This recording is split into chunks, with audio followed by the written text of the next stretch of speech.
If you've set up your online store and you're wondering why you're not getting more sales or how to get more traffic or more sales to your store, I'll be taking you through a super powerful marketing strategy guide that will show you how to get your store from wherever you are to multiple six figures. So even if all you have is just 10 minutes of your time, stick around and let's get started.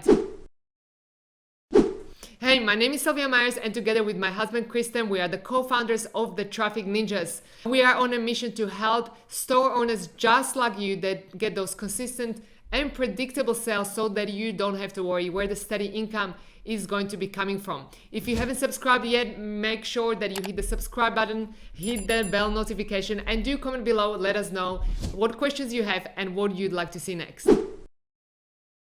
All right, so let's get right into it. So this marketing strategy that I'm going to be taking you through essentially consists of 6 simple steps. Let me summarize that first, and then let's drill into this one by one. So first of all, we're going to talk about your ideal customer, who that ideal customer is, and how to identify that. Then we will talk about your 6-figure offer. It's really important to have a great offer that you can make money with over and over and over and over.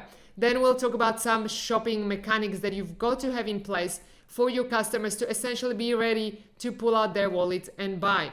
We will also talk about ways how to drive the right traffic to your store, and also about ways how to turn that traffic into something that you own so that you can get your customers be coming back. And finally, we'll be touching on the most important part of what we call ninja math and how essentially to work out what is it that you need to tweak just slightly to be able to scale your store.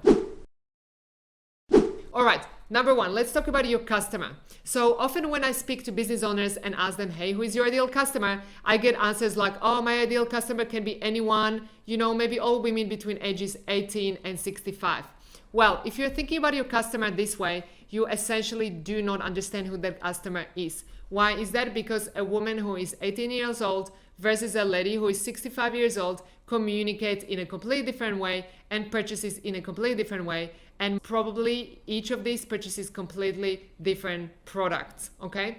So if you have an online store, even though your product might be applicable to many people out there and many different types of customers, start thinking of who is most likely to buy your product, who that person is, what their problems are, what their desires are, what are they trying to achieve. I'll give you an example. For example, if you're selling supplements, these supplements could be used by so many people out there, by so many different customers, by men, by women.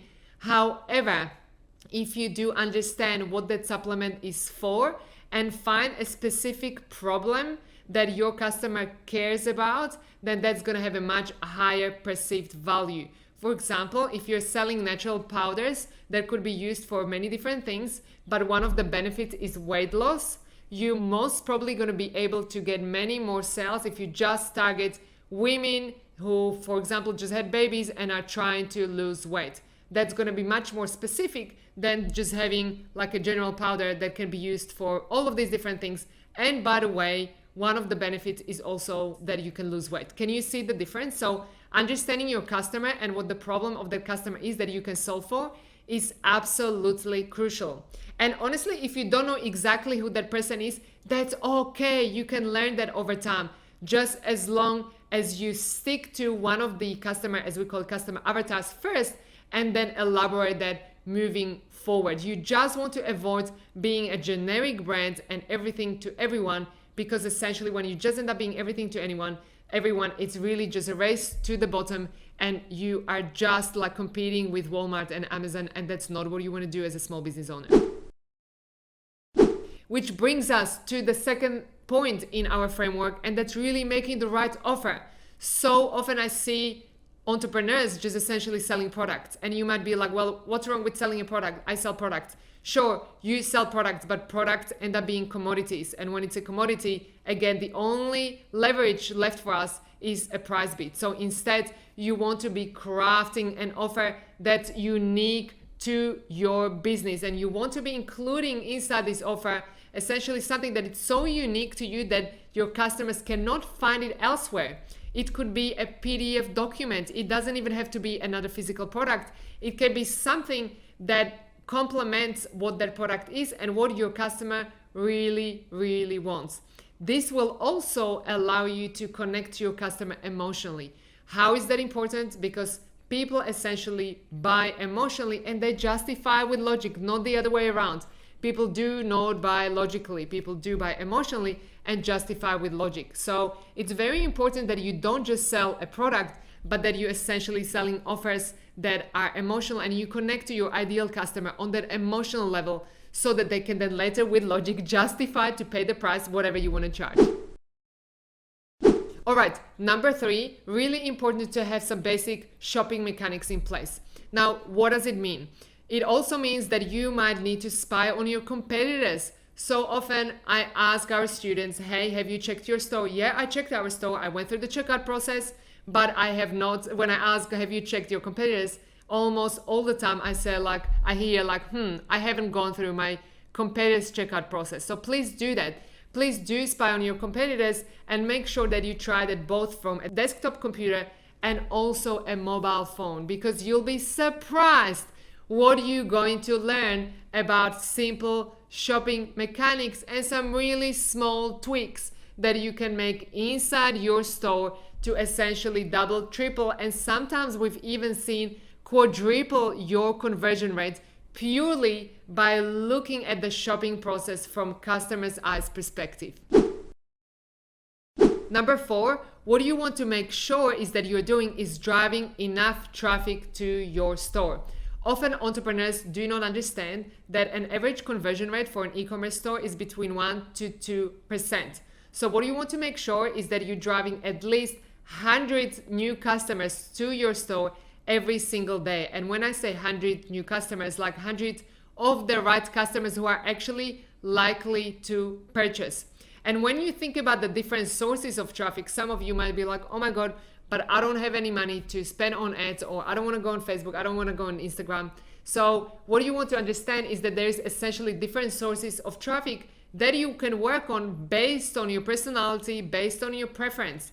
So we've got what we call seen traffic. So that's essentially, in other words, also interruption marketing. So there could be something like Facebook or Instagram, on TikTok. Then we have so-called search traffic, and we also refer to as found. And that essentially is somebody going to Google looking for a product that they really, really want. This tends to be much hotter type of traffic and much more likely to convert. But depending what you're doing and what kind of niche you are in, it could also be a little bit more competitive and require a little bit more hard work to start with to get it going. However, brings a lot of rewards over the long term. And now, third type of traffic we also refer to as referred. And essentially these are your ideal business partners who already have the customer that you are after. Again, in the supplement example, it could be a gym influencer, it could be somebody who is a lifestyle influencer, essentially whose values really match the values of your brand. So if there is a great match, that could be great partnership to help you get the right traffic to your store. Now, number 5, what you also want to make sure that you're doing on your journey is building an email list. Why is that? Because out of those 100 visitors who are going to be coming to your store, maybe only 1 or 2 people purchase, but 5 more might be giving you an email address, and they might not be ready now, but they might be ready tomorrow, in a week's time, or in a year. And this email list essentially becomes the traffic that you own. It will become essentially, if you like, your savings account. When there is fluctuation in your business, you will always have that email list that nobody can ever take away from you. An email list typically on average ends up being 6 to 7 times more profitable than any other traffic source out there. So no matter what you're doing, you want to start building a list for your store straight from the beginning. And number 6, you want to make sure that you're using the Ninja Math to essentially grow your store profitably and sustainably over the long run. So first of all, you want to start tracking some simple numbers like average order value, conversion rate, repeat purchase rate. So these are some of the basic numbers that you want to start tracking.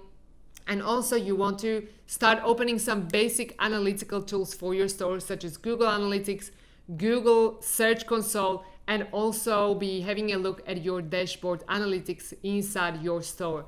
Why? Because these tools essentially present your personal gold mine. Honestly, inside this information, there is like so much gold you can find. Like for example, inside Google Analytics, it can tell you exactly what your visitors do inside your store when they get there. Like you can see, first of all, where do they land? Have they even seen my product? Because sometimes we're not getting enough sales and we are like, oh my God, we're not getting enough sales. And then you look inside Google Analytics and you're like, but they haven't even seen my product because everybody has been landing on the homepage. So maybe I need to fix that first. Or you can go inside Google Search Console and you can see that, all of these people are searching for a product that I have, but I am on page 2 in Google when they're searching for it, not on page 1. So can I make some small tweaks to essentially be bumped to page number 1? The same with average order value that you're looking at inside your dashboards. You might find that, hey, with just a couple of small tweaks, I can get that average order value from $35 to $65, and suddenly the profitability of your business skyrockets, and the same with your conversion rate. So using Ninja Math is crucially important. Okay guys, so let's recap. So essentially there are 6 really important steps in getting more sales, in marketing and promoting your store so that you get that consistent income from your online business. So first of all, you want to understand who that customer is, build the right offer for them, put some basic shopping mechanics into place, drive the right traffic and enough of it to your store, build a list, and use some basic Ninja Math to unlock additional value in your business and earn some more money. So guys, if you're still around, make sure you hit the subscribe button. If you have questions, do comment below, do post them. We'd love to hear from you and can't wait to see you in the next video. Bye-bye.